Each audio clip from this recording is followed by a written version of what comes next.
잠언 25장. 이것들도 솔로몬의 잠언으로서 유다왕 히스기야의 신하들이 모은 것입니다. 이를 숨기는 것은 하나님의 영광이요 이를 잘 살피는 것은 왕의 영광이다. 하늘은 높고 땅은 깊듯이 왕의 마음은 헤아리기 어렵다. 은에서 찌꺼기를 없애라. 그래야 금속 세공업자가 쓸만한 은그릇을 만들 수 있다. 왕 앞에서 악한 자를 없애라. 그러면 의를 통하여 왕위가 굳게 세워진다. 왕 앞에서 잘난 체하지 말고 높은 관리들 자리에 끼어들지 마라. 말석에서 상속으로 올라오라고 초대받는 것이 대중 앞에서 말석으로 쫓겨 내려가는 것보다 훨씬 낫지 않겠는가. 내가 눈으로 본 것을 조급하게 법정에 알리지 마라. 나중에 내 이웃이 너를 망신시키면 어떻게 할 것이냐. 너는 이웃과 다툴 때 남의 비밀을 말하지 마라. 그것을 듣는 자가 너를 망신시킬 것이요 나쁜 평판이 너를 계속 따라다닐 것이다. 경우에 합당한 말은 은쟁반에 놓여진 금사과와 같다. 지혜자의 책망은 들을 줄 아는 귀에 금고리와 순금 목걸이와 같다. 믿을 만한 심부름꾼은 그를 보낸 주인에게 추수하며 땀 흘릴 때에 마시는 얼음물 같아서 그 주인의 마음을 시원하게 한다. 선물한다고 말만 하는 사람은 비 없는 구름과 바람 같다. 끈기 있게 설득하면 통치자의 마음도 움직이고 부드러운 혀는 뼈도 녹인다. 꿀을 찾았거든 먹을 만큼만 먹어라. 너무 많이 먹으면 토할 것이다. 이웃집에 너무 들락거리지 마라. 그가 실증내고 미워할까 두렵다. 자기 이웃을 해치고자 거짓 증언하는 사람은 몽둥이나 칼, 날카로운 화살과 같다. 어려울 때 신용이 없는 사람을 의지하는 것은 썩은 이나 다친 발을 의지하는 것과 같다. 마음이 무거운 자 앞에서 노래하는 것은 추운 날 남을 발가벗기는 것과 같고 터진 상처에 식초를 붓는 것과 같다. 내 원수가 굶주리거든 그에게 먹을 것을 주어라. 목말라 하거든 마실 물을 주어라. 그리하면 그는 머리에 숯불을 둔 것 같이 부끄러워하고 여호와께서는 내게 상을 주실 것이다. 폭풍이 비를 몰고 오듯 험담하는 혀는 분노를 초래한다. 옥상 한 구석에서 사는 것이 다투는 아내와 같이 사는 것보다 낫다. 먼 나라에서 보내온 좋은 소식은 목마른 영혼의 냉수와 같다. 의인이 악인에게 굴복하는 것은 우물이 흐려지고 샘이 썩는 것과 같다. 꿀을 너무 많이 먹으면 몸에 해롭고 자기 영광을 구하는 것도 영예롭지 못하다. 자기를 다스리지 못하는 자는 성벽이 무너진 성과 같다. 26장. 여름에 오는 눈이나 추수 때의 비처럼 어리석은 자에게 영예는 적절하지 않다. 근거 없는 저주는 참새가 퍼덕거리고 제비가 손살같이 날아가는 것처럼 상대방에게 미치지 못한다. 말에게는 채찍을, 나귀에게는 채가를, 어리석은 자의 등에는 몽둥이를 휘둘러야 한다. 어리석은 자의 어리석음을 따라 대답하지 마라. 그렇지 않으면 너도 그와 같이 될 것이다. 어리석은 자에게는 그의 어리석음에 따라 대답하여라. 스스로 지혜로운 채 할까 두렵다. 어리석은 자를 시켜 편지를 전하는 것은 자기 발을 자르고 극약을 마시는 것과 같다. 어리석은 자들이 잠언을 말하는 것은 다리 저는 사람의 다리와 같다. 어리석은 자에게 영예를 주는 것은 마치 물매에 돌을 매다는 것과 같다. 어리석은 자들이 잠언을 말하는 것은 술 취한 자가 가시나무를 휘두르는 격이다. 미련한 자나 지나가는 자를 품꾼으로 부리는 자는 활을 마구 쏘는 궁수와 같다. 개가 그 토한 것을 다시 먹듯 어리석은 자는 자기 미련을 되풀이한다. 스스로 지혜로운 채 하는 사람을 보았는가? 차라리 그보다는 미련한 자에게 희망이 있다.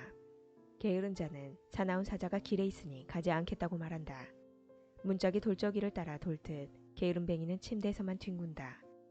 게으른 자는 자기 손을 밥그릇에 갖다 대고도 입에 넣을 생각을 안 한다. 게으른 자는 나는 슬기롭게 대답을 전하는 7명보다 낫다라고 스스로 생각한다. 자기와 상관도 없는 다툼에 참견하는 행위는 개의 귀를 잡아당기는 사람과 같다. 횃불을 던지고 독이 묻은 화살을 쏘아대는 미친 사람과 같이 지혜 없는 사람은 자기 이웃을 속이고도 그저 장난삼아 했을 뿐이야 라고 말한다. 나무가 없으면 불이 꺼지듯 험담꾼이 없으면 다툼도 그친다. 숯불에 숯을 더하고 불에 나무를 더하듯 싸움꾼은 싸움에 부채질만 한다. 고자질은 맛난 음식과 같아서 뱃속에 깊이 내려간다. 마음은 악하면서 입술만 부드러운 사람은 유약을 바른 토기와 같다. 악의를 품은 사람은 입술로는 그럴싸하게 말하지만 마음에는 독을 품고 있다. 그런 자가 듣기 좋은 말을 할지라도 믿지 마라. 7가지 혐오스러운 것들이 그 마음에 들어있다.